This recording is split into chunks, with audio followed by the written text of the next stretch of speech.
सेतू अभ्यास सन 2026-27 इयत्ता 3री विषय मराठी घटक क्रमांक 3 शुभेच्छा संदेश वाचूया, समजून घेऊया आणि लिहूया.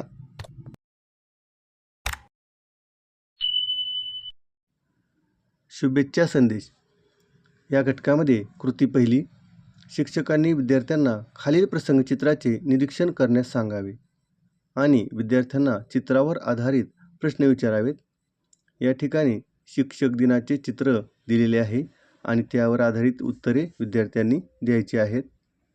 प्रश्न पहिला, हा कोणता कार्यक्रम आहे?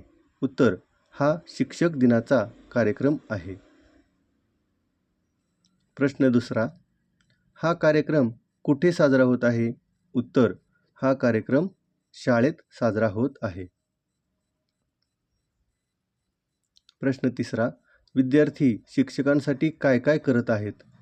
उत्तर, विद्यार्थी शिक्षकांसाठी फुले देऊन त्यांना शिक्षक दिनाच्या शुभेच्छा देत आहेत.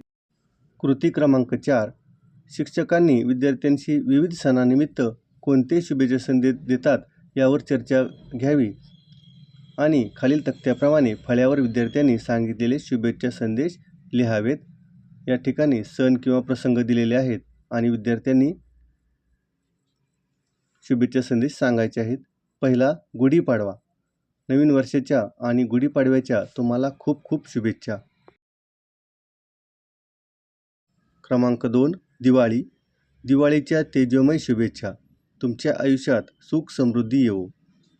अशा प्रकारे वेगवेगळे संदेश आपल्याला विद्यार्थ्यांकडून घ्यायचे आहेत. क्रमांक 3, ईद.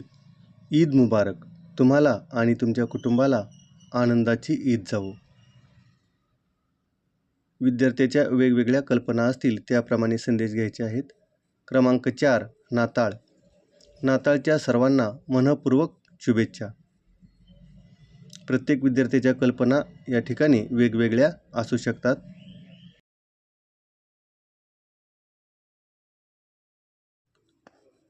क्रमांक 5, स्वातंत्र्य दिन.